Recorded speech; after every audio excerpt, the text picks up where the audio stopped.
at the last 2007 World Championships. Here's the lineup for Australia, and Erin Bell will be making her debut in her first test, and Monia Gerard her 50th. So a couple of milestones there. The veteran Catherine Cox shooting, and Laura Geitz, one to watch in this match, a dynamic defender.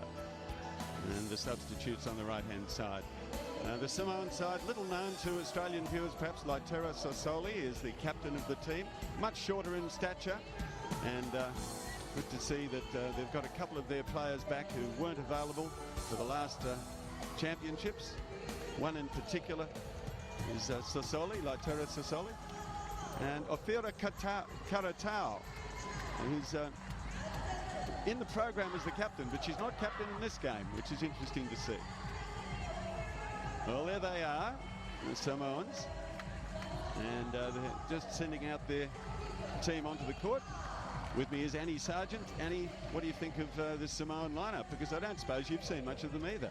I've seen a few of them, but they're vastly inexperienced. I watched them take the court, and they looked quite apprehensive. I think to say lambs to the slaughter would be a harsh way to put it, but there was an awareness in their group as they took centre stage that they were up against one of the intimidating teams in this event, the glorious Australian side, of course, the defending world champions. Mind you, they will have the full support of a very magnanimous Kiwi crowd who are here to watch New Zealand later take the court against Fiji. No doubt they'll be giving their loyalties to their Polynesian sisters for this match as Australia take the court, led out by their vice-captain and goal shooter Catherine Cox.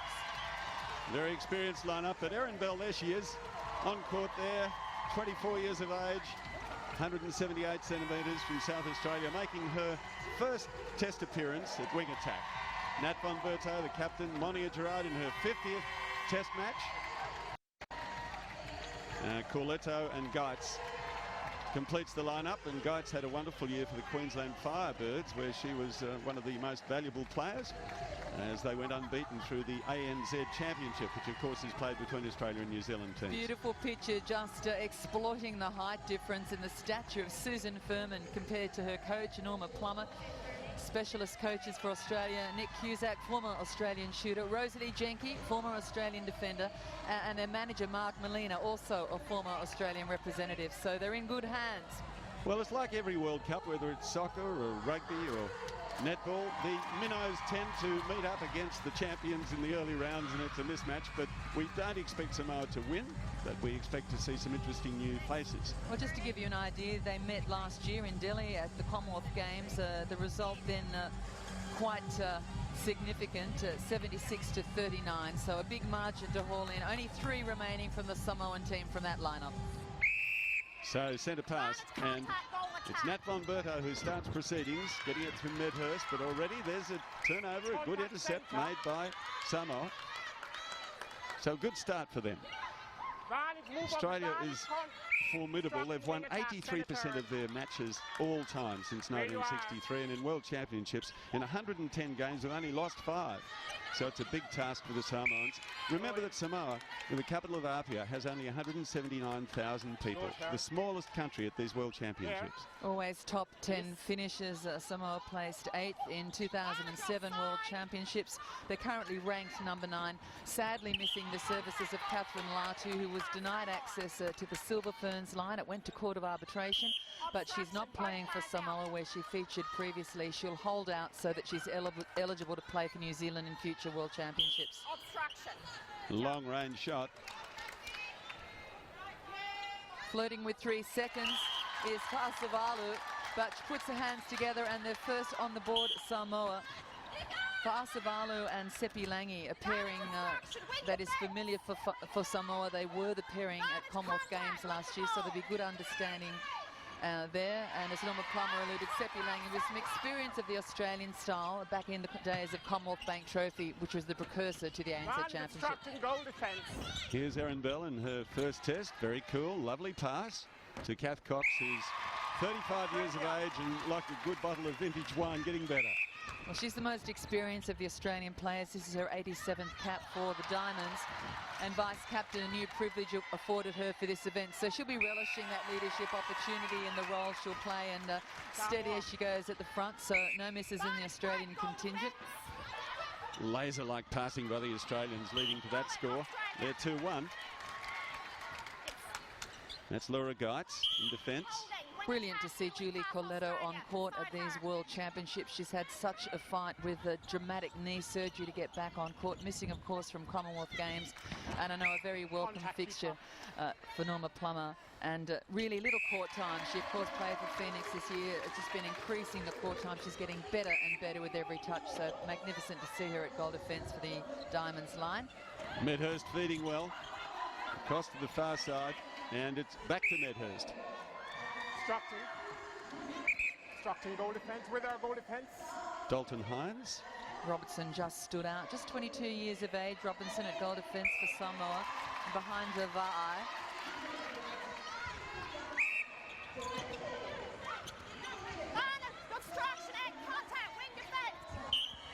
Certainly not a tentative start from Samoa. They're taking on the more fancied opponent, prepared to work the ball. Some nice movement in the circle and some challenges from their back line.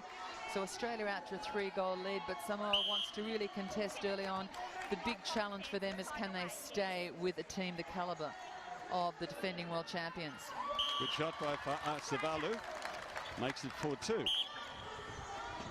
Mixing up the work off the centre pass. Erin Bell now working and met her sagging right back, but a misunderstanding between the skipper and her goal attack. Coxwood throw in. Goalkeeper contact. Contact call, this time against Va'i. So the Samoan defender's just getting a little caught at times on the body, the speed of the Australian movement in the circle. It's noticeable how much faster the Australians are than in the match yesterday. We saw Botswana and Singapore where they were quite tentative at times. Well, they look fit, the Australian girls, and they're a happy group. I saw them in the foyer of their hotel yesterday. They've come off the back of training camp in Hong Kong, courtesy of the Hong Kong Football Club, who looked after, had some really great training matches. They've had some runs against the Australian Institute of Sport, who've been here in Singapore since the 17th and have run against many of the top sides. A great exposure for the young AIS players and a valuable opportunity for the teams contesting to get some pre-match. Oh, that's Laura Geitz, her specialty. I was going to say, look for the intercepts from Laura. She's like lightning. Well, she's particularly comfortable coming out on the left-hand side of the court. Of course, the challenge for her this year, and she's been up to it, is to mix that up with the close marking and the footwork required in the circle. Yes. She likes to be proactive in defence, really maturing as a player, Laura Geitz. As Nat Medhurst slaps her hands together, Australia out by 4. Well, that's the Firebirds connection, you might say, with Geitz and Medhurst. Brilliant ball, incisive feed from Erin Bell. Good vision of the circle. She, of course, has a shooting background. Her background is a goal attack.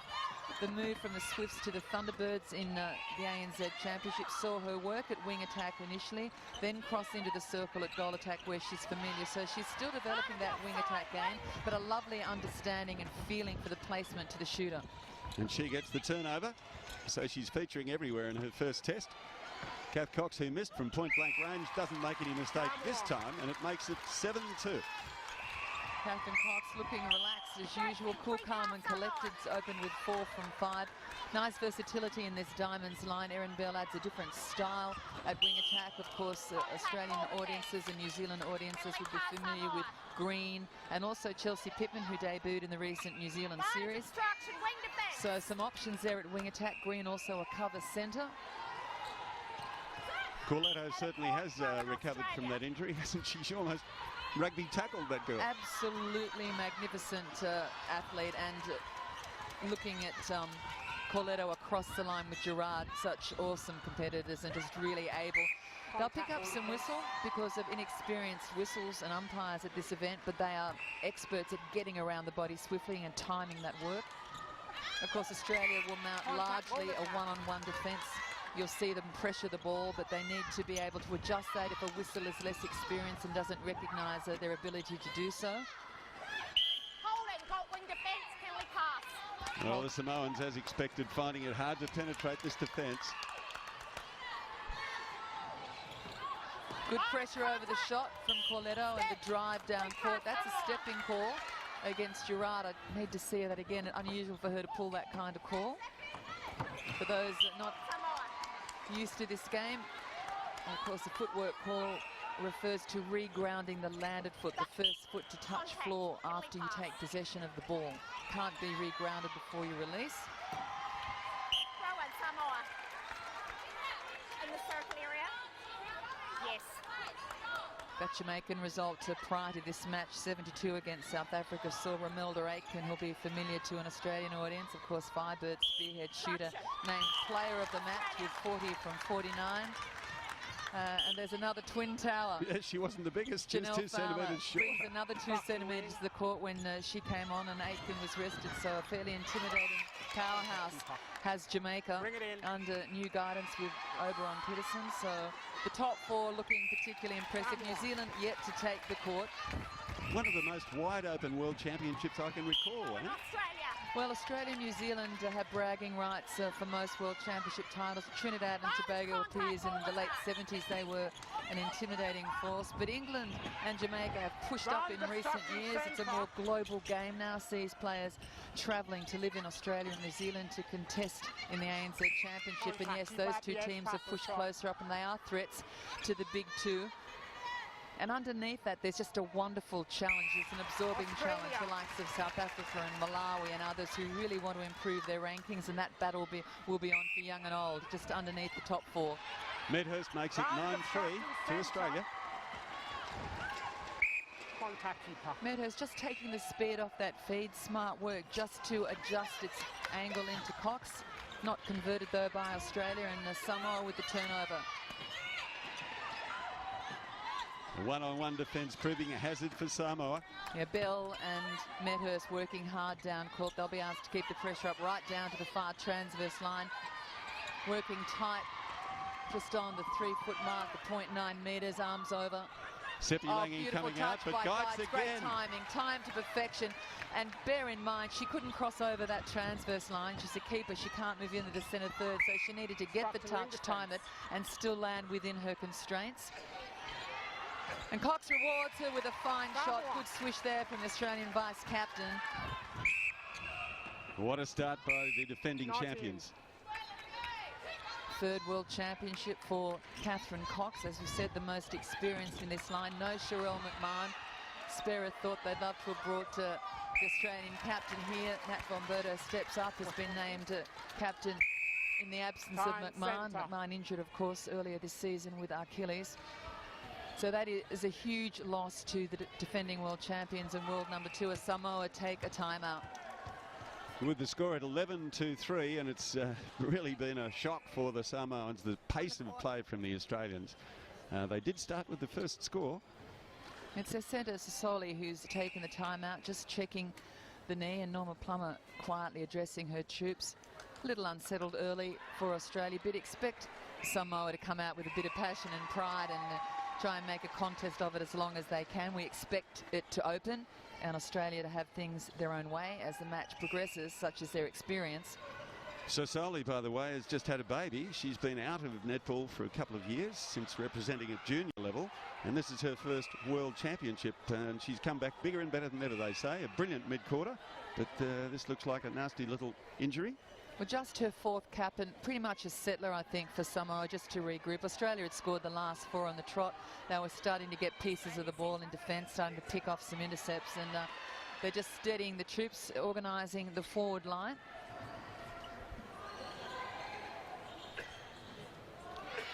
A lot of strength in this Australian starting line. I'm sure most viewers would expect this to be around the mark as a starting line in big matches. Norma Plummer, of course, would quickly answer that she won't have a 7, that she expects there to be a versatility in the way she starts. But it's lovely to see that blend there. And then Erin Bell, the only of the Diamonds not to have taken the court and make her debut in that company, is a special opportunity for her. And, of course, important that she's out and amongst it and part of it. So all players now capped. And the challenge for coaches, particularly the top 4 nations, is for them to expose everybody to the competition, all players on court feeling part of it, but at the same time to blood combinations they think they'll need in the big games. Yes, Norma Plummer seems to have that knack of bringing them out at the right time. We saw a couple of changes in the Inter-Dominion tests, with Australia taking the first one and New Zealand convincing winners in the second one. But the combination that Norma put out in that second test was certainly an experimental one. Yeah, and she just thrives on it. She loves to introduce the young players and to pick players on the ascendancy, on the rise, and I think that's the exciting thing about this Diamonds line. There's a mixture of that experience with players that are really starting to make their mark, and they've earned their place. They have been the informed players in 2011, and they had the opportunity to take it that step further in Diamonds colours. Samoa dispossessed, not taking their centre pass completely in the centre third, gives possession to Australia. They back it up with scoring from their centre, remembering these centres are alternate. So Australia with a running streak of 7 consecutive goals now, hunting for their 8th. Cox having been successful with 9 of 11. And there's number 10. Both Australian shooters shooting at 83%, so the radar turned on in this match. Remembering they love the mobility in playing the Australian shooting circle. It's not static, it's not a shooter standing at a post receiving a high ball ad infinitum. There's a mixture, it's always changed up the pattern. Medhurst goes to the post, disguises it, draws the Samoan defence, and that little flick offload to Cox. Hasn't she had a good year, Medhurst? Yeah, really had a stunning year. 2010 was just masterful at the Commonwealth Games, the pairing with McMahon, of course, McMahon playing behind her. And this year what has been brilliant has been her combination with Romelda Aiken. That may serve her well when she lines up with Caitlin Bassett, who is more that post-style shooter. But it's lovely to see another option here. Cox and Medhurst standing. But Norma Plummer with a lineup that can be changed across a match or match to match and not lose ground. Medhurst 6 out of 7. Great goal attack. So perhaps minutes, a bit of sorting out, but certainly getting into the first break. This is the scoring rate you would expect of Australia. They'll well hit the 20 mark by quarter time. And that is the beginning of what we expect to be a big total on their first outing at these 13th World Netball Championships. Well, the crowd really appreciated that feed into Samoa there to their shooter. Savalu it was, making that feed. When they've had the opportunities, they've been quite impressive for such an inexperienced young team. They've got 5 players who've got 4 caps or less. Yeah, Chang, the wing attack, at just 21 years of age. Robertson, 22. So it's youth in terms of their netball court time, and it's inexperience in terms of the world stage. But what a great opportunity to have the opportunity to play against the defending world champions. Yeah, that's what the Singaporeans said yesterday. Even though they were beaten by Botswana, they just say being here in this environment with such a great atmosphere and a supporting crowd. Brilliant deception by Erin Bell. Drew the eye to the corner to Cox and fired it into Medhurst. She's had a lovely light touch brought to this match. She's really enjoying her debut game. No nerves at all. Well, her mum and dad are here, proud as punch, and I'm sure everybody in Menai, New South Wales, base of Sutherland area, rejoicing firstly in her selection and secondly in her debut for the Diamonds. Couldn't get a game or couldn't get regular court time for the Swifts in New South Wales, made the switch to the Thunderbirds. Had a tentative start in the Diamond squad last year, but has really built and deserved her selection from her performance at selection camp. Cox with 13 goals from 15 of the 20 Australia has scored.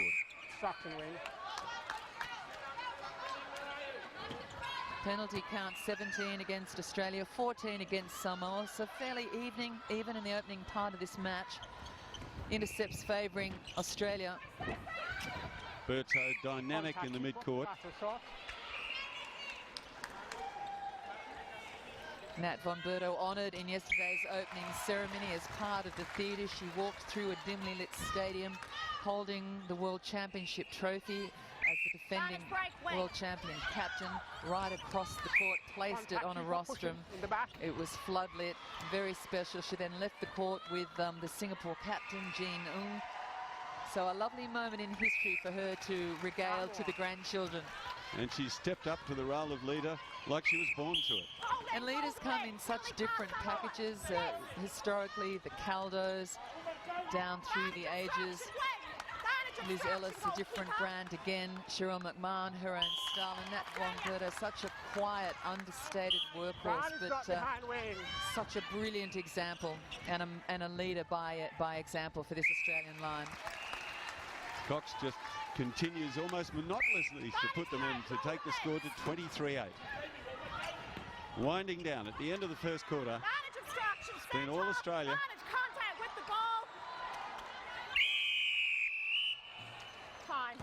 So there it is, time. And what a dominating performance, especially from Medhurst, 7 out of 8, and Cox, 16 out of 18. Yeah. The Australian shooting at 88%. We'll come to a break and be back in a moment. Every move she makes, he'll be watching. Sharon Stone at her center.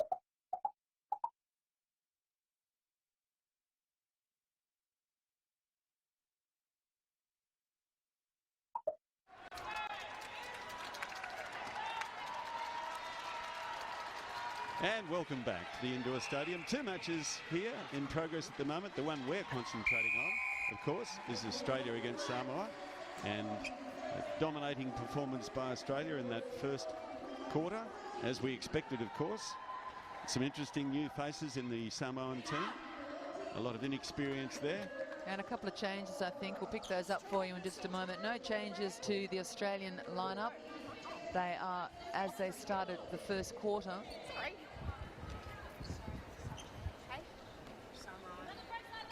So it's Australia's Nat von Berto with the centre pass to start proceedings in the second term to Erin Bell. Cox with a lightning quick transference. With the ball, goal defence. Pass or shot And Australia. a couple of changes being rung in by Linda Vangada, the Samoan coach.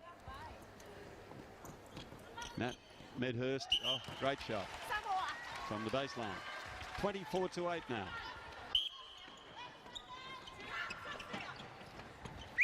Structon wing attack.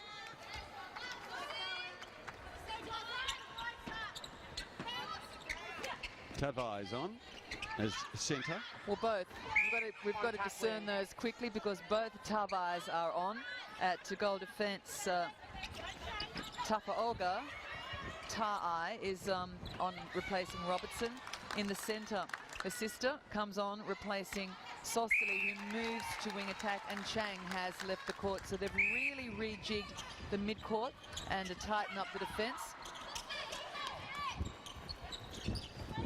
And I guess that comes back to having fresh legs that are able to run with the speed and the intensity of the Australian game. So a smart move from Linda Vangana, former Silver Fern, defensive background, well known to our New Zealand audience and to the Australian audience. So she's rejigged the middle, so there's fresh running legs, and that may be a pattern we see across the game, the rotation of legs through the middle. Great touch from Coletto. Look at the combination with Geitz. Geitz doing well to flick it in, but she's just, according to Dalton Hines, grounded the foot out of court before releasing ball. Umpires with this match, Dalton Hines. You can just see to the right of screen, he'll be running bottom of the screen and to the right, and top of screen running to your left, Bobby Brown.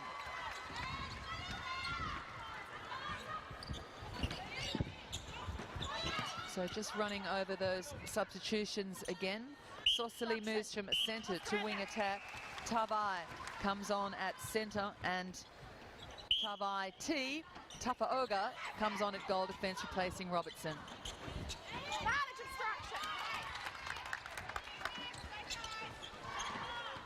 With the ball, wing attack, penalty pass. Yes. Australia sitting tight, 1-on-1. Working hard on their own opponent, hands over, so really pressuring the ball. Good touch, pays dividends for Medhurst. He nearly gets clipped from behind with a strong challenge from Tavai. Calls wing defence, centre curve. With the wing defence. Just setting the penalty. They're quite particular in the placement and taking of the penalty. And if you don't set it in the correct place and pay due respect to the umpire's indication, it will go against you and you'll lose it. Good shot for Asavalu. Maintaining an 89% shooting success. So running pretty closely to the start of this second quarter. 3-2, great vision there from Geitz. It floated that ball, so she had ample time to get to it. Coletto with the drive down court, working the far side of the court. They swing it across to Von Berto. And good vision into Medhurst. The space opened by Catherine Cox, who drew the defender to the top of circle. Medhurst had base, but she doesn't finish. What a way to spoil it. It was such a good move. Now the touch for Nat Medhurst, who's working overtime as a goal attack. I think I played my whole career and never got two. Advantage offside. Again, every pass pressured by the Australians. Arms over, so getting their distance back quickly. Then arms over. Great shot there of Monia Gerard. Fasavalu out of the circle, leaving Seppi Langi back with a 2-on-1 against Coletto and Geitz. Yes. Paying attention to the close circle shooter. And it goes against Fasavalu for lifting the elbow on the push-off. Australia quickly down in 2 passes. Erin Bell feeding in like lightning to Cox. Yes. Who makes no mistake once again. Loves the long-range shots. Kath Cox very confident to go to the post. 19 out of 21 for Cox. Cox on leads out of the circle, is leaving the circle for Medhurst to work her timing. And that little bit too much on it, but it'll be retaken. It's a contact call. Oh, it's against Cox. So she will try and do the damage. It rings back at her as well, so both putting a little bit too much on it. Samoa held up by torrid Australian defence in this mid-court. They're really up the ante, so perhaps that's the word that went out to the Diamonds in the first break, to really increase the defensive pressure and to utilise this game to practice and hone those skills. There's no point stepping out in a comfort zone if you're not preparing for what you need down the track. It's a big step up in a few days' time. Karatau hit the deck there. She's okay though. There's a couple of tapes around her knees from previous injuries, obviously, and she took a while to get up. Move off for the attack. Monia Gerard moving well in the mid-court.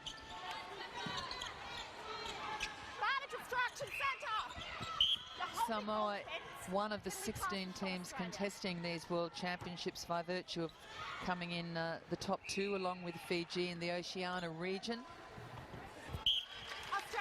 So Australia, Samoa, Northern Ireland and Sri Lanka making up this pool. So it's a pretty comfortable lead in for Australia, top of the pool, into quarterfinals, as we expect it to be in each of the pools, but for Jamaica, for England and for New Zealand in the other pools. Goal number 21 for Cox out of 24, and it comes up to 30 points to 10, or 30 goals to 10.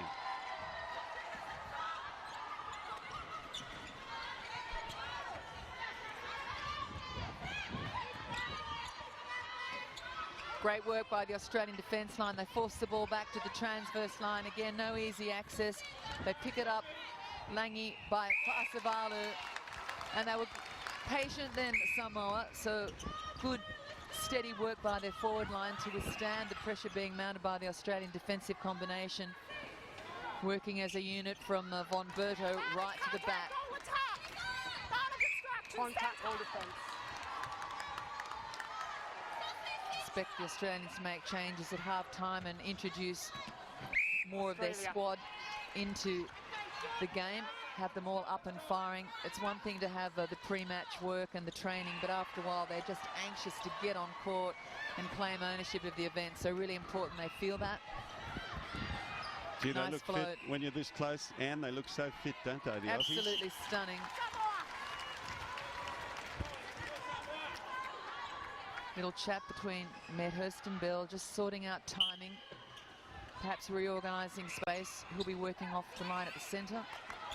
Geitz, bit of a general at the back, calling some instructions. You can see she and Coletto working back. Two in the circle. Sisters. They look like twins in there. Well, we've got a plait happening with Coletto. That'll facilitate things for viewers. Geitz with the ponytail. I know Geitz, all right. Offside. Being a Queenslander.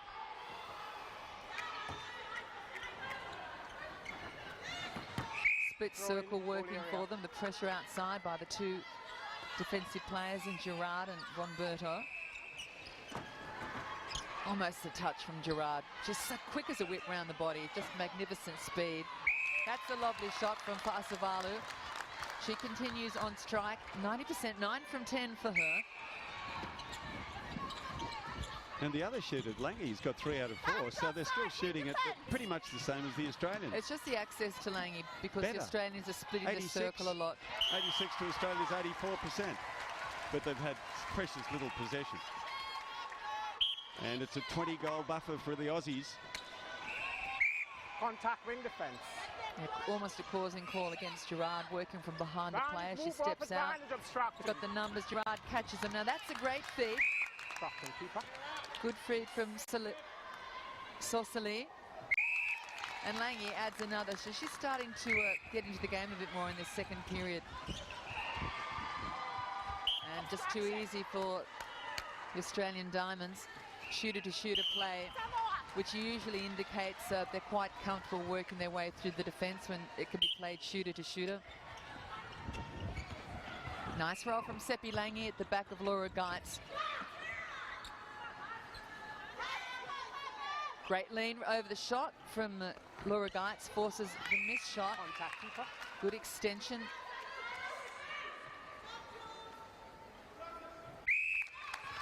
And the Australia. physical difference in stature is evident. It certainly helps in defence because the Australians just tower over their opponents. That and a pretty awesome vertical jump from both. Bell swings it to Cox, who thought the baseline drive was coming from Medhurst, but she pulled off. And you just see Cox saying, my pass. Yep. Just a quick acknowledgement, my error, I claim it, let's get on with it. Let it be. That's all it takes, that little connection, player to player. No remonstration, no animosity, just good teamwork. Now it's about taking responsibility and ownership Contact centre. of the overall team effort, and all it needs is that glance, that word, not overplayed, not Contact centre. over-talked. Australian skipper stands out. Nat von Berto playing in the 64th international for Australia. Sose Tavai completely flummoxed with that pass, straight to an Australian. Free pass, Samoa, outside. Footwork call against Nat Medhurst, didn't see it myself. I think perhaps Bobby Brown's eye was drawn beyond it, and when she looked back, she just saw the foot that wasn't the grounded one reshuffle, which it can. But too much on it from Sassoli. So off the back it rolls. Laura Geitz steps up, just checks positioning with the umpire. Gerard floats a long one. Not much contest through the middle from Samoa, and that's what's making it so comfortable for Australia. Very little mid-court pressure. So it's coming down on the Samoan circle defenders just with such speed. Very hard for them to stop it without the support play in front.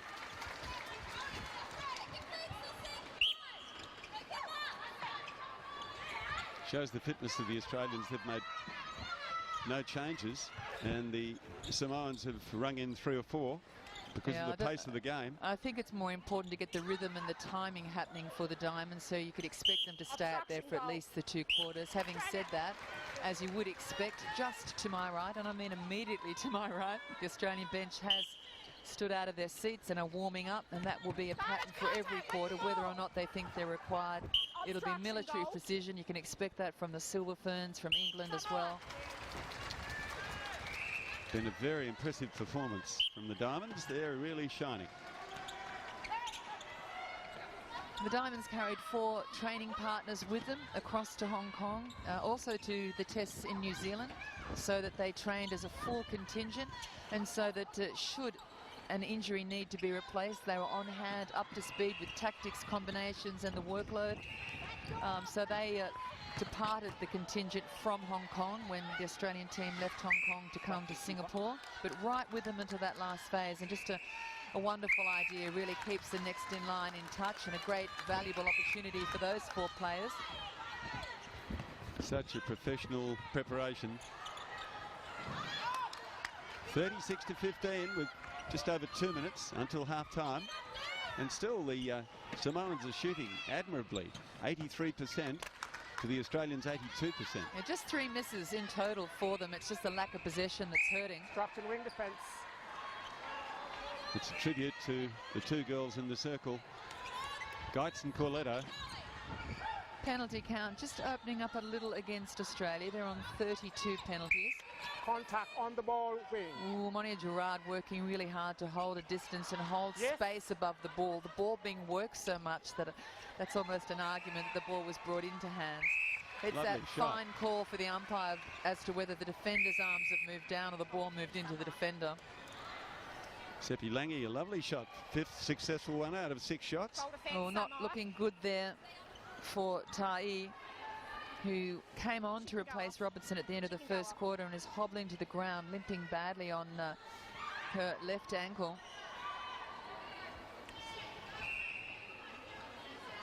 Well, it's been a very interesting performance by the Australians. They've been phenomenal. I'm sure there's more wanted by Norma Plummer, but that goes with part and parcel of being a coach, doesn't it? Always wanting more, and I'm sure the players themselves, yeah. Tavai looking quite uncomfortable there as she's treated by the medical staff. My tail girl. They have up to 2 minutes to address this. It's the first call in this quarter for Samoa. And you see there just trying to force her way through. Trips over the foot of Erin Bell. It was quite stationary, nothing in that, just a miscalculation on the part of Tavai. She tests it out. It's been re-strapped. She's just checking the jump on it. Looking good. And I think we'll see her resume. Catherine Gaffney is the doctor, tending them. Oh, I beg your pardon. Tracy Mark is the doctor. Catherine's the Australian doctor. I was going to say that's very benevolent of her to rush down to the other side. Mind you, it's in the brief as a doctor, and Kat's pretty gorgeous. She might do it, but I'm not sure she'd get down past Norma. I was actually distracted by the match on the other side. Trinidad playing Wales, and there's nothing in it. 22 apiece at the moment. But we're back here with the Aussies. And great defence from the Australian side. They forced it to a held ball, so the ball must be released within 3 seconds, and forcing Samoa to that error. Patience now as they swing it to the corner, work a triangle. Over they go to Cox, who was the shooter under pressure. Medhurst had miles of room, so Nat Von Berto taking the difficult road to the post, but does it with great skill. And didn't Erin Bell keep her cool there? Yeah, sometimes, as in other ball games, it's about opening space for each other, not taking it because you want it and you can. It's about opening it up for a teammate and for a better pathway for the ball. Great flick from Medhurst. That's her 15th. Australia hit 38. Just seconds remaining until the half-time break, and you can expect changes from both sides. Probably Samoa to rotate the legs and the workload, and for Australia to introduce a new combination and get them up and running.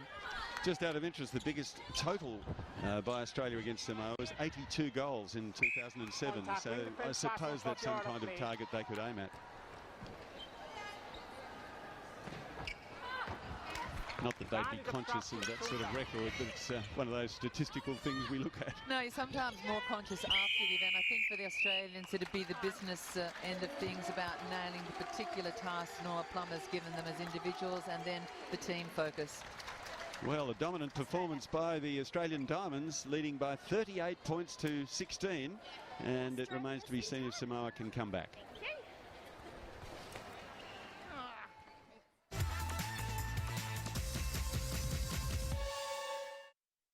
I don't just love sharing meals of San Remo pasta, I love sharing pasta secrets too, like San Remo's fresh strozzapreti pasta with chunky bolognese sauce. It's really fancy and takes just minutes. But here's the real secret. For a professional finish and flavour, simmer the cooked pasta in a frying pan with the sauce. It's deliciously easy. Look for San Remo's fresh strozzapreti pasta and chunky bolognese sauce at your supermarket, because we all want the best for our family.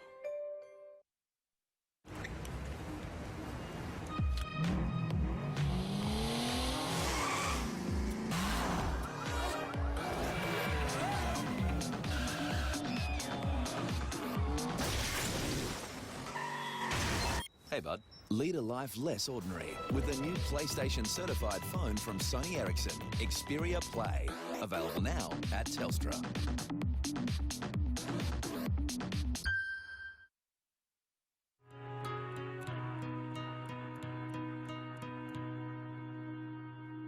Yep.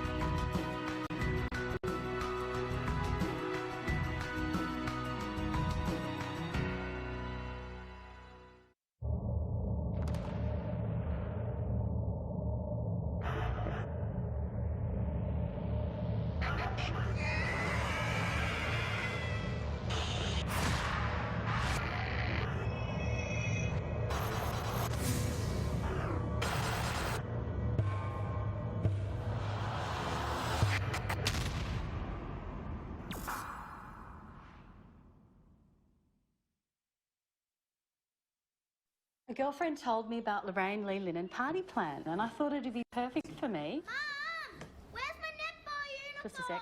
It's in the laundry! I get to work when it suits me and earn a great income. You know, Lorraine Lee Linen is all about balancing family and work commitments.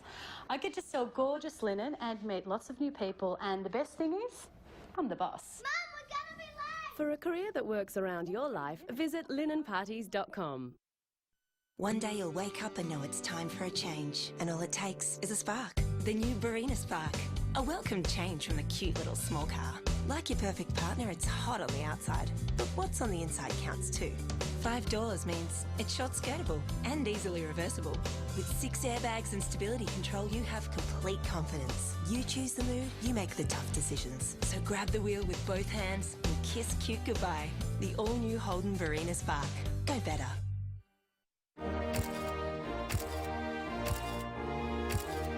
Tired of hearing the German anthem? Will Webber change the tune at Silverstone? Phillips presents the British Grand Prix this weekend, live on One. It's been TV's biggest practical joke. In the season finale, Carl Pilkington returns and we find out if he's learnt anything. The season finale of An Idiot Abroad, 8:30 tonight on One.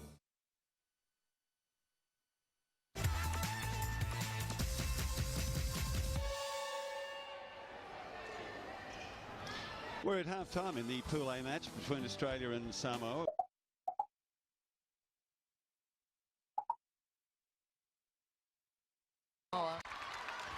It really wore them out, didn't it? They had to make a few changes at quarter time. Such was the pressure of the Australian defence and the speed of their play. Yeah, I just think the completion for Australia in their scoring rate fell off the mark a little compared to their first quarter. Erin Bell with some lovely touches of the circle, is reading the shooter's moves nicely. Good deception on her feed. Cox is shooting at 23 from 27, Medhurst 15 from 19. So a combined total, as we saw earlier, of 83%. For Samoa, it's more Fa'asavao that's doing the damage. 11 from 13. Lange introduced herself a little more in that second quarter. She put up 5 from 7 by half-time, but she was very quiet in the first quarter. Australia mixing up the defensive patterns. You see Laura Geitz and Julie Coletta sagging back to play a split circle a little more in that second period, and Australia defending the top of the circle with Von Berto and Gerard. A change is made from Samoa with the Tavai sisters both on court and moving Solsali from centre to wing attack. Robertson at goal defence left at the end of the first quarter. Lange swings it to the pocket.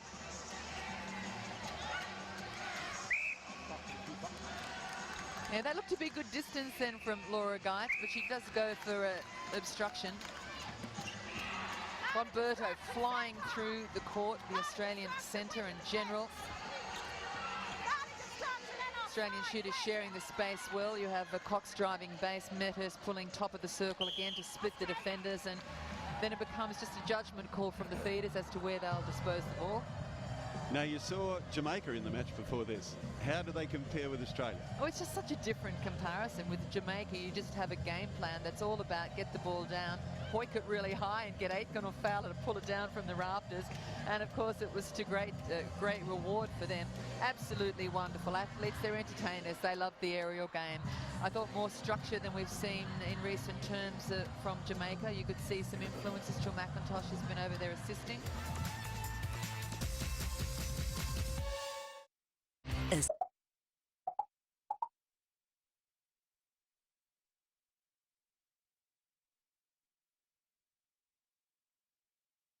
The Singapore Indoor Stadium after half-time. Australia in this Pool A match with a 22-goal advantage over Samoa, who, if you had not heard before, were ranked 10 in the world. They toured Australia recently. They played against the under-19s, the New South Wales Institute of Sport, the Queensland Fusion second team. And they're putting up a gallant display. Nat Medhurst has been instrumental in the Australian dominance. Her combination with Kath Cox in the circle, brilliant. She's had a wonderful year, as she did last year. She's really matured. and was instrumental in the Queensland Firebirds being undefeated in the ANZ Championship. Playing a different style of game at the moment, a combination of style, two moving shooters with the combination with Cox, and of course for the Firebirds, she's the playmaker and opening spaces to place the ball to Imelda Aiken. Now should she be playing with Caitlin Bassett in the Diamonds line, she would play that kind of role, so really asking some versatility of her. Shooting at 15 from 19, so it's 79%. She was a little higher than that through Commonwealth Games. She was right in the early 90s. She was magnificent, I think, right up until the final match, and it maybe fell down to the 80s then. So she's got a little bit more lifting to do there, but just has beautiful technique and such a delightful mover, just deceptive speed and just so fluent on court. She's quite stunning to watch. And let's not forget about the Samoans. They're shooting at over 80% too. Precious few opportunities, and a grin from Linda Wagner, the Kiwi coach. She'd be proud of her charges. And speaking of the versatility of Nat Medhurst, we may see that now as Caitlin Bassett takes the court for the Diamonds. So a la Romelda Aitken physique. We see Bassett on at goal shooter, so it'll be a different style of attack in the forward line. Pittman takes the court at wing attack, replacing Erin Bell. So Chelsea Pittman in her third ever match for the Australian Diamonds, and Leighton also comes on court at goal defence. Twin Towers with Susan Furman down there in goalkeeper. And here's the first chance for Caitlin Bassett. And an easy one at the post. Samoa. Wholesale changes for the Diamonds in the second half. Let's see how they combine. Advantage of structure, goal attack and contact. Advantage contact. So Furman replaces Laura Geitz. The ball, penalty pass outside. And Leighton replaces Julie Corletto. So the defensive pairing now changed for Australia. It's the same in front with Gerard teaming up with Von Berto. Then across the transverse line, Chelsea Pittman replaces Bell. So she works alongside Nat Medhurst, and Medhurst with a different shooting partner, and Bassett about to address the post, her second shot of the match. So she looks comfortable in transition from the bench, so we'll see a more holding game from her. She'll be working the circle with spaces being opened by Medhurst. And for Samoa, they've brought Tiffany Nelson on in place of Robertson at goal defence. Sosoli's come back at the centre, and To'o is on at wing attack in place of Chang. So Samoa have run through 3 goal defenders in 3 quarters. Robertson started the game. She was replaced by Tai, and now Nelson. And at wing attack, Chang started the game. Second quarter, Sosoli, and then To'o for this third quarter. So they're really rolling through their options, Samoa. For Samoa, it's a matter of necessity. For Australia, it's just choice. Be interesting to watch this contest. Susan Furman more used to being put out on court with a specific task of matching up against one of the towering shooters, Irene van Dijk, Romelda Aitken. But this time with a smaller, more mobile player as her opponent. It'll be a good test of leg speed and her ability to adapt. And her pairing with Leighton, not one that the audience would have seen. It's a developing one, so obviously it's come through training camp, and every confidence to see another combination out there for the Diamonds that may well be one they go to later in this event. Huge girls, both Bassett and Furman over 195 centimetres tall. Make a great good hold target from Bassett, good front position, looked quite solid. And she's come to the court with a hot hand, Caitlin Bassett, 4 from 4, so no settling nerves for her as she debuts World Championships. And that 82 goals I mentioned might be possible for the Australians, but they're still 40 away. Well, this is an easy way to post goals. When you put a post shooter there and she owns the circle and everything is about feeding the ball down and delivering, if that's a working formula, you're going to get goals on the board quickly. And remember, Bassett was a leading scorer through the ANZ Championship, sat there above most of the New Zealand and Australian shooters. Like Romelda Aitken for Jamaica, she was a great target for them with their aerial ability. Oh, too easy down court for the Diamonds. Samoa falling away on their defensive responsibility, particularly through the mid-court, so that's easy access. Medhurst waits for the jump to land. It's an obstruction call, so it'll be retaken by the Australian goal attack. And that one sweetly out of the hands as Medhurst claims her 16th goal and Australia's 43rd. Oh, that's easy money. Bassett just virtually putting it in. This will also force a defensive change of pattern for Samoa, where they may have been playing a one-on-one against two Australian shooters that were moving. Now they'll probably resort to sitting two defenders back in the circle to try and challenge Bassett. That, of course, gives free rein for Nat Medhurst to run riot. Oh, well read, if anything. They were fighting each other for it. Leighton not one for being quiet on court. I'm surprised you didn't hear a scream, "Mine, get out of my way." Whatever it takes, it was well read by both, and Bassett has just come on, and the wrist and fingers are flicking beautifully. Pittman off the line, brings another dimension to wing attack. She's strong, she holds circle edge position beautifully, she's tough, has no fear, whereas Bell is that light touch. So there's not much between the first string and the second string. Looking at this Diamonds lineup, they're really playing well. Well, I think we've got to stop thinking about the Diamonds in terms of strings. I think that's a pattern long gone now in modern netball, where you might have come to an event and think that you know the top 7 or 8. This is a line, and Norma Plummer already exposed it in the matches against New Zealand and continues already in their first outing here in Singapore to say there is no set pattern. You don't know who I'm putting out there. I have absolute faith in the versatility and the accomplishment of all of these players. So, you know, you can plan for a lineup, but you might be surprised. Medhurst, 18 from 22 now. Oh, that's not a good call from Dalton Hines. That was actually taken by Pittman on a landed foot, and then she stepped across the line in playing the ball, which is fine. If you land simultaneously across the line, it's not taken in the centre third. So he just misread her ability to take that ball. And got a glare from the players. Well, sometimes the players are quite knowledgeable on the rules, and I think he just misjudged the balance of her landing, but she was distinctive. It was an inside landed foot, then the other across the line. That's a great shot long court, the space of the players. Holding call against Shani Leighton, moves the penalty. Furman working over the shot, holds it up, almost a 3-second call there. Look at the difference in height. And look at the damage from Furman, causing havoc over the shot, then the quick reply up on the rebound. Von Berto. Langie's 183 centimetres, Furman's 196. It gives you an idea, 16 centimetres difference. Skipper meets skipper then as Von Berto crashes through Karatal. I beg your pardon, 13 centimetres. But anyway, you get the picture. Oh, nice pick up from Seppi Lange. It was a poor ball around beneath her knee, but footwork in the process of claiming it. Pittman, strong as, good deception. Over Bassett they go to Medhurst, the diminutive of the two, snicking along the baseline. And Australia may have taken the foot off the scoring rate in the second quarter, but it's back on the accelerator now. That not a good ball from the skipper into the space, and you just see her flick the finger and raise her eye to Bassett by way of apology. Yeah, I could have done better in the placement. Penalty, they will give Australia a chance, and Bassett brings up the half century for the defending world champions. They hit 50 halfway through the third quarter. And she hasn't missed in 8 shots. Timing out then from Monia Girardi came a little late, drew the contact, good pressure from Pittman. Out of play, don't move. Oh, and just movement then from Monia Girardi. When you're in an out-of-play position on the penalty, you can't leave that position until the player taking the penalty has released the ball.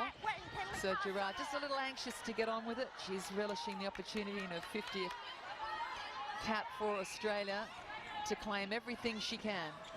It's interesting, she says quite candidly she never had the ultimate dream to represent Australian netballer. She was busy watching footy with the brothers and playing carpet rugby with Mark and playing a bit of touch footy and some athletics and other exploits. And when she was selected to play for Australia, she quickly took ownership of the absolute honour of doing it, and she's one of the great leaders. She's part of the leadership team for these Australian Diamonds and contributes greatly in that role. And like Mark, she's had her share of injuries. Samoa. Yes, our thoughts go out to Mum and Dad who've been to many events and watched many sad scenarios and disappointments, but also just so many delights. So at 30 years of age, Monia Girard has gone from not really wanting it and now cherishing it. and being absolutely integral as part of the leadership team for the defending world champions. Good roll from Pittman, but she's unaware of the space behind. It's taken out from under her by Va'i. Samoa's shooting percentage has fallen right away to 69% now, well below Australia's, who's lifted to 87. Well, that can be the impact too of Susan Furman, who brings extra reach over the shot and can really get in the heads of the smaller shooters. Also very threatening on the rebound, so the change up working a treat for Norma Plummer.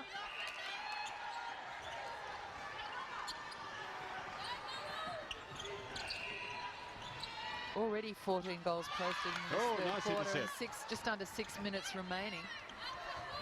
Karatau making the intercept. Contact, goalkeeper.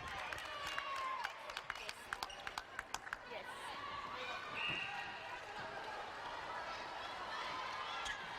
Leighton just playing with the shooter, mixing up the timing. Lange successful with her 7th goal out of 10. Australia sitting back in a diamond defensive formation, working as a 4. Now look at that intimidation. Oh, good Furman work. all over her. Leighton using the post to hold her balance. Unfortunately, it was a well-deserved turnover for Australia. The pressure from Furman, the support play from Leighton, but unfortunately, when you go up and try and hold your balance and the padding of the post is behind you, it's inevitable it's going to happen. So they tried to set it up again.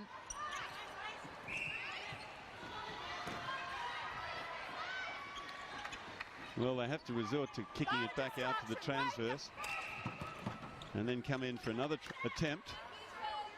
Look at the Australian defenders. Oh, Yeah, that's they're well swarming. done. Just on the verge of forcing a held ball, but Bobby Brown giving the luxury of possession to Samoa. Medhurst, Bassett holding post position over the top. That was a little low flying. I think the space behind Bassett can be exploited a little more. They're still just coming to learn the placement of that ball to her. There isn't a natural feeding combination to Bassett in that there aren't other players from West Coast Fever in a feeding position in this team. So they are getting used to where to place it on her, as is she to holding and offering them good position. Womberto. Pittman looking for the double play. And that's just force from Medhurst, not recognising that Pittman had a head down on the drive and wasn't really eye up and open to receive that. It's 15-4 in this quarter to Australia. It's the most one-sided quarter so far. Well, they've set the benchmark for themselves, Australia, by posting 23 in the first quarter. Sagged back to 15 goals in the second. They've already reached that with about 3.5 remaining. A couple of quick balls into Bassett and they'll make the 23. Australia. Good shot there, the Brains Trust. Norma Plummer right of screen. To her left, Nicole Cusack, the shooting specialist coast. And to her left, another formidable former Australian shooter in Marg Molina, the Australian manager. There'd be some sparring between those three. Norma Plummer, of course, with a defensive mid-court background, and the others precious princess shooters. It's like rugby, isn't it? The pigs and the ballet dancers. The warriors and the princesses. I don't know that you could say that to the modern-day forward line, to the shooters. They're pretty dynamic. Well, they're all so fit and strong now. It's incredible. How much weights do these girls do? Well, they do considerable weights, and it's interesting, even coming off the back of the Hong Kong training facility at the Hong Kong Football Club and coming here to Singapore, it was to keep up strength and conditioning sessions as well as pool sessions and recovery, so that they were sustaining that right through. You know, the game is so physical now. You need to have the core strength and the ability to hold in the air, hold on the ground. So it's not something that you can let off completely the closer you get to competition, which would have been the mindset years back. Oh, missed pass there. Fast break opportunity for Australia. They need to look directly to the circle. They hold it up because Bassett isn't offering good position. They work it around. Pittman and Womberto with the patience. It's well read, though, by Va'i. And it took longer than I expected for Australia to find the circle, but had Bassett recognised earlier the turnover and offered good position earlier, it could have been down in 2. Yeah, Vaya, you can put that one down to her. She saved a goal. Oh, great work from Nat Medhurst. Drew the eye outside the circle with the fake to the feeders and plugged it to Bassett, who then had good position offered. She's such a subtle player. Almost the touch from Gerard, just forcing a hold on the feed, and that can be enough in a pressure match of disrupting the shooter's timing. So those subtleties really working a treat. Too much on that one. Out of court, throw in Australia at the side. Chance with another. 60 seconds on the clock, plenty of time for Australia to add a couple to their total. Fast break, Pittman hits the circle and misjudges the position from Bassett. So that's still just got a bit of tweaking, the understanding and the ability to read Bassett. And Bassett too, to think they're motoring down at me, I need to be standing up and offering rather than coming off a good position at the last minute. And the forward move, of course, taking her further from the post. The feeders wanting to give it to her as close to the post as they can. It's all experience, I suppose, Anne. Well, that's what these early rounds are for the top nations, to explore how quick players adjust to instruction, how quickly they instinctively establish combinations, who stands up under increasing pressure, who adjusts to whistle. Here they go again, another fast break opportunity, no defence through the middle for Samoa. Bonberto checks Bassett first, as she should, has to go by Medhurst. This time Medhurst doesn't find the link to Bassett. So 59-20, and that was a 21-goal quarter to 4 by Australia. Very impressive it was to end the third quarter, and can they reach that all-time record of 82?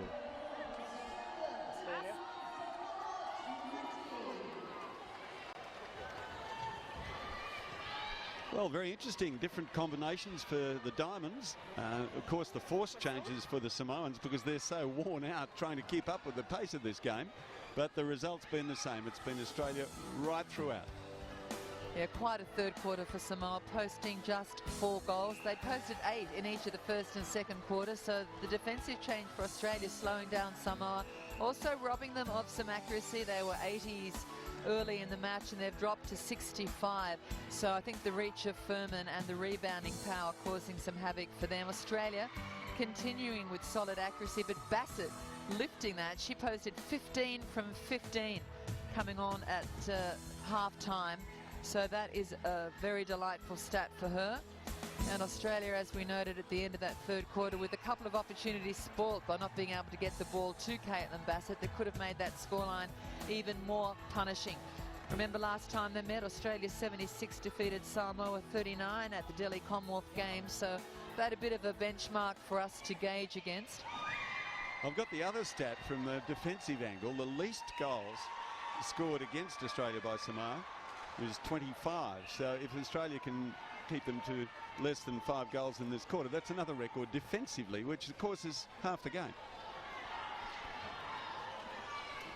We've spoken a couple of times through the match of Samoa falling off their defensive plan, but Australia, it would appear, with a real focus that all 7 really need to address the defensive side of their game. You can't win an event like this without having everybody on court take responsibility defensively.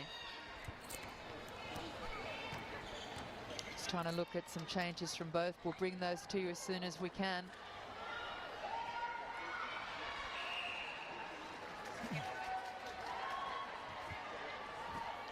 Well, a couple of changes coming up for the Australians. Kimberly Green's on court for the first time, and Erin Bell comes back in her first test match. And some wholesale changes there for Samoa, Anne.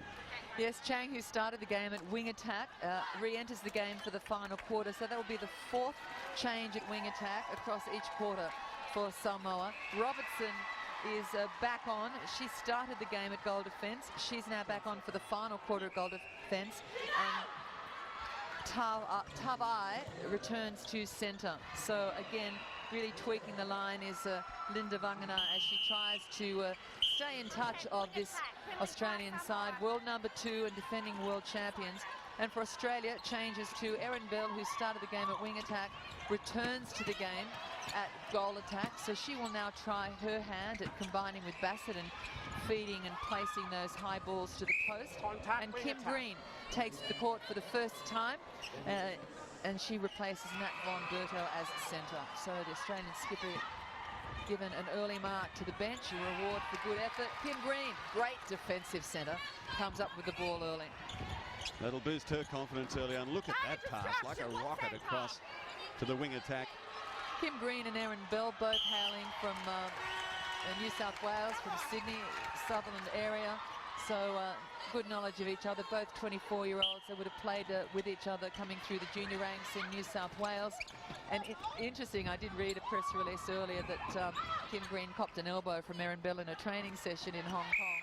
And they did take him a scans just to check them. And I think Norma Plummer's quote, delightful as it was, said the only thing damaged in Hong Kong has been the credit cards. On one of their rare moments away from the court and from tactics. I love the profiles. Kath Cox put her hobby as a retail therapy. Yeah, and I think she was absolutely nailing that in Hong Kong. From one, a bit of goss, I think maybe a Fendi bag purchased or two. Well, this is the place if you want some shopping. You go down Orchard Road here, it's pretty good. Oh, nice ball and well taken by Bassett. Bassett just moving off the space a little early, but the ball was still good from Green, and Bassett with enough of a grab to pull it in, and that's going to be absolutely necessary. You can't be half-hearted or faint-hearted going up in the air, given the athlete attending these World Championships. Yeah, she's going to be up against girls her own stature in the later games, in the finals. Shani Layton onto Chelsea Pittman. In fact, we have a Sri Lankan girl, 2 metres 06. That's about 6'8". Australia. I ran into her yesterday when I went round to visit the Australians. Literally, I was walking in through the doors, she was coming out, and I was somewhere between, you know, mid-stomach, belly button and chest. Yeah. I always thought you were a giant. Nah, I'm tiny. I said to somebody, oh, I'm just overwhelmed. I feel fatigued. It's sensational. I'm going to stay a bit longer. Well, it shows how the game's changed, because in your day, you were pretty tall, weren't you? Yeah, it certainly changed. A lot of height. Australia. A lot of height. And I think you see that in the selection of the Diamonds team, the necessity to have specialist players that can match that height and cope in that environment and change up your game towards that. Oh, lovely passing by the Australians. Monia Gerard over the shoulder, no look. Erin Bell at the top. Yeah, they're working the outside nicely, opening the spaces for each other. Bell again, lobbing it beautifully. Nice trajectory on the feed. And Bassett, no problem. And she's now scored 19 goals without a miss. 100% for Caitlin Bassett. This one will test her. No problem. Make it 20. 65-21.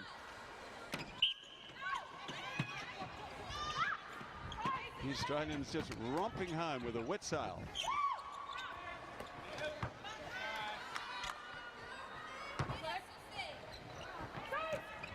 Well, Furman owning that post with regard to rebounds. Quite intimidating under there. Oh, again, nice switch of play. Doesn't lift off the floorboards, though, for Erin Bell. She drew the whole defensive eye to the near side, put it by the floorboards, and you could see her put the foot down for the drive. It just didn't lift enough for Green to get a handle. Again, great deception. We saw that earlier with her work at wing attack and that lovely light touch. And thankfully, Bassett was watching her at the time, because it would have been straight through untouched had she not. So good eye-to-eye communication between the Australian shooting pair. Yes, one rule in this game, don't take your eye off the ball ever.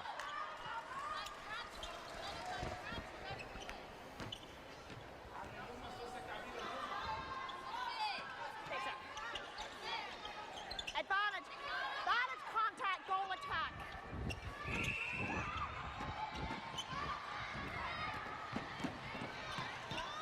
Van Gogh side wing attack. Great speed on the ball from Gerard. One of the few players that's been on court for the entire 4 quarters for Australia. In fact, the only player who's been on court for the entire 4 quarters for Australia. So a nice compliment paid to her in her 50th cap by coach Norma Plummer. And she's not letting her boss down. She's out there contesting every pass and every move. And Langie's percentage has fallen right away now. 8 out of 14. Only shooting at 57%. That's because of Furman And Leighton in the circle in defence. They've put so much pressure on, as you can see there. With Bomberto and Cox being rested on the sideline, Gerard becomes the leader on court for Australia. Caitlin Bassett looking comfortable and relaxed. A good sign for the Australian Diamonds that the rookie shooter is looking comfortable in elite company on the world stage. Her debut World Championships. In fact, what a rookie pairing. Bell onto Bassett. And how exciting for the future of Australian netball to see such a young combination flourish.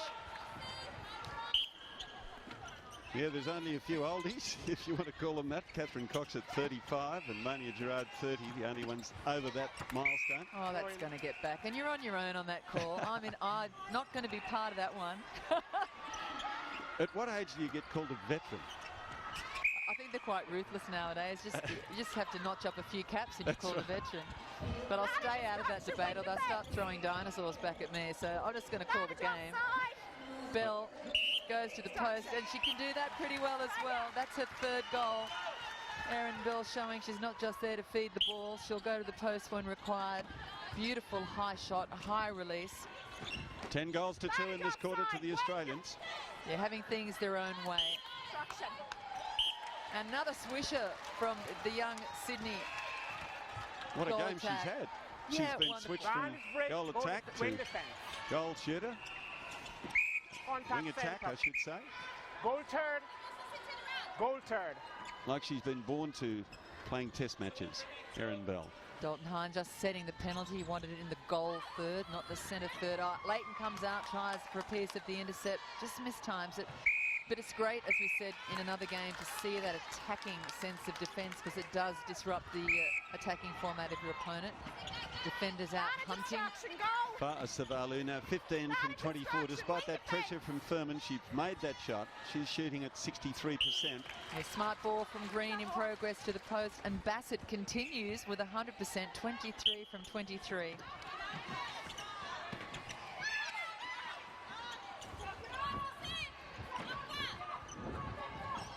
Well, this new look Australian side with 6 players playing at their first World Championships, just sending a signal out to other countries that they're certainly going to be following this with a lot of interest, that they're going to be very hard to beat once again in defence of their world title.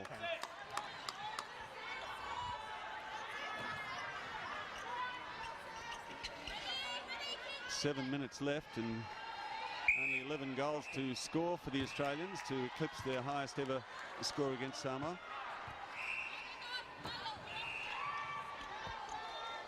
Fa'a Savalu, unsuccessful.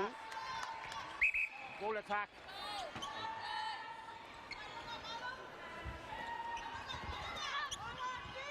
Via Leighton to Green.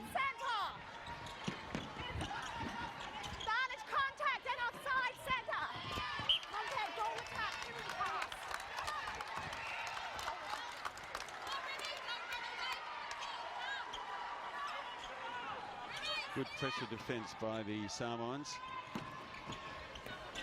That was Va'ai who effected the turnover.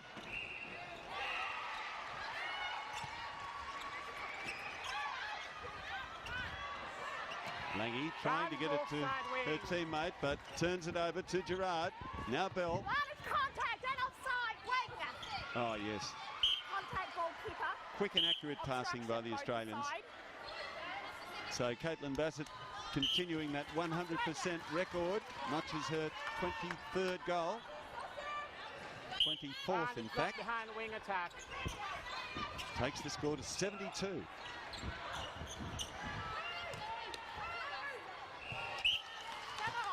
Well, what a thrill in your first World Championships to be shooting at this percentage, 100%.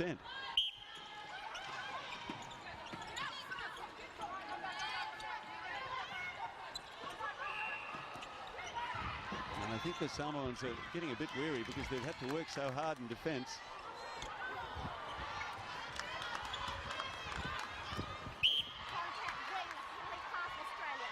A saloon passage down the middle for the Australians, relaying the ball into the circle.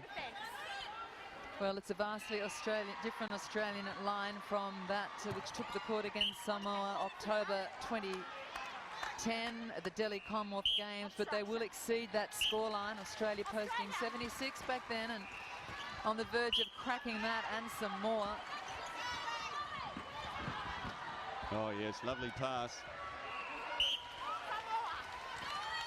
Kim Green playing very well. Well, again, the versatility is stressed in this Australian line. She's definitely an option at wing attack, but also the cover centre for Nat Von Berto, the Australian captain. And fair to say, more comfortable in the centre role. That's probably her preference if she had a choice. But just a great competitor. Very fit athlete. The mother, of course, was a wonderful swimmer, Commonwealth Games medalist, father of footballer, so some good genetics going on there for Kim Green. And when she marries, of course, into cricket connections, here comes another beautiful group of athletes, I'm predicting. It's amazing, isn't it? Like the Gerards. Leighton picks up an intercept for her total. Gerard in full flight, a pretty picture for the Diamonds. She had a solid game, workhorse in defence. A couple of changes in the defending pairings behind her means they really have to keep their work up, the pressure on the feet at centre and wing attack, and her attacking load always very high. Gee, it's hard to pick a best player, Anne. I'm glad I'm not picking it because the Australians have played everybody, haven't they?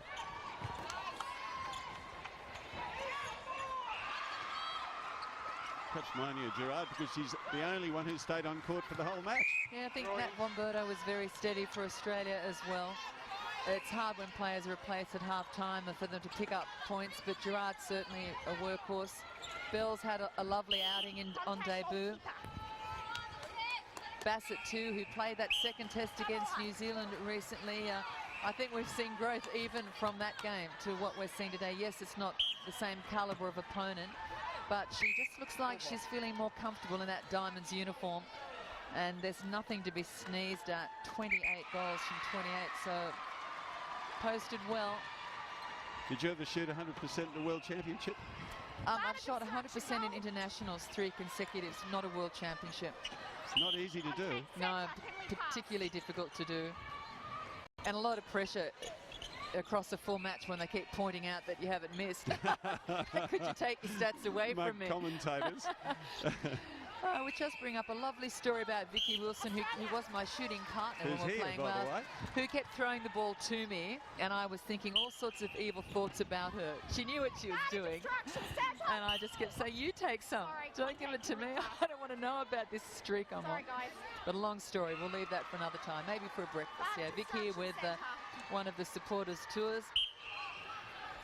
Now the swisher out of the hands of Erin Bell. She's 6 from 7, so a tidy stat for her, given the bulk of her job is providing the connection to Bassett. Great work from Kim Green. Good support play from Shani Leighton. They're on the fly, the Diamonds. Leighton drives it down. Pittman holds it up, just changes the pace to make sure the feed into the circle is good. That was great control from the Diamonds. It deserves a finish. Contact goalkeeper coming through. The eye comes out and mucks it all up, but made contact, so it's still Australia's ball. And Bassett, number 29. Well, she may well hit the 30 mark. Centre for Australia, they scored the last 9 on the trot. They've hit 80. Here we go. Bassett nails her 30th goal of the match. And I think there's still more left in it for Australia. And remember I said, would they reach that mark of 82, the highest total ever reached by Australia against Samoa? Well, they're 1 short. They've got 47 seconds to notch another goal. And 23 would be another record, the least goals scored by Samoa against Australia. That is obstruction. At a World Championship, I'm saying. Obstruction, goal. Oh, pass to nobody. A rare mistake by Kim Green.